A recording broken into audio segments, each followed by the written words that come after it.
Então vamos aplicar esses métodos de otimização ao problema de estimação por máxima verossimilhança. E para isso a gente vai ter que lembrar algumas das definições que a gente tem nesse problema. A gente vai definir como uma função Lzão, L maiúsculo de θ, como sendo a verossimilhança de θ. Né? Isso é simplesmente uma função de θ, que é a densidade de y1 e yn calculados no ponto θ.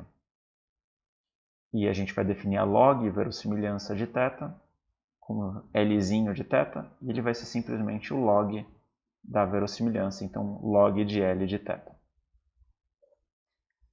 E o nosso problema, quando a gente está fazendo a estimação, vai ser achar o nosso ponto de ótimo, né? Então o θ chapéu, que maximiza a nossa verossimilhança, ele maximiza L de θ. E como o log é uma função crescente, esse problema é equivalente, né? O θ que maximiza a verossimilhança é o mesmo θ que maximiza a log verossimilhança. Então, ele é o θ chapéu também pode ser escrito como o argmax de Lzinho de θ. E esse é o estimador de máxima verossimilhança. Então a gente tem aqui o problema da otimização de uma função, né? E a gente pode calcular, que é o Lzinho de θ, a log verossimilhança. E muitas vezes, especialmente quando a gente está falando da família exponencial, é mais fácil a gente pensar em termos da log verossimilhança do que da verossimilhança. Por isso que é muito usada a otimização da log verossimilhança. E a gente pode começar a calcular os termos que a gente precisa no método de Newton. Né? Então, a gente vai precisar, por exemplo, do gradiente da log verossimilhança.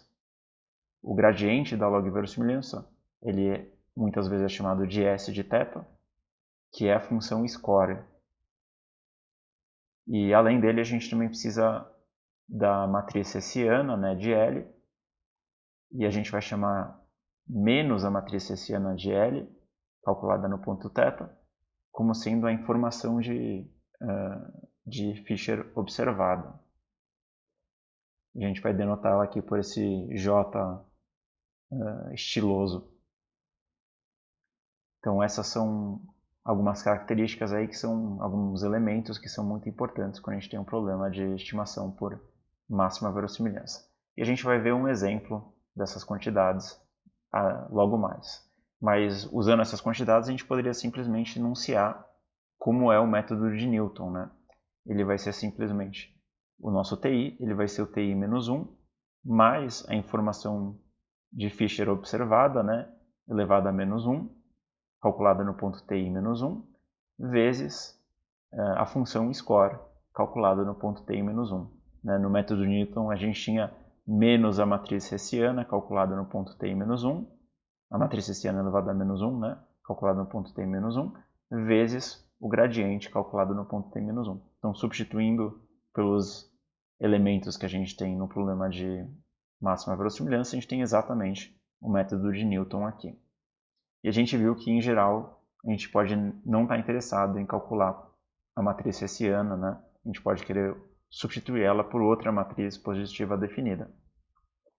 Então, a gente não vai querer usar a informação de Fisher observado. E um problema comum, quer dizer, uma substituição que é comum de a gente usar, é, em vez de usar a informação de Fisher observada, é usar a matriz de informação de Fisher. E qual é a definição dela? Ela é simplesmente a esperança da matriz de informação de Fisher observada. Então, lembra que o J de θ é a informação de Fisher observada, e esse I estiloso de θ é a matriz de informação de Fisher. Ele é simplesmente a esperança da matriz de informação de Fisher observada. Então, agora a gente definiu uns elementos que a gente vai usar.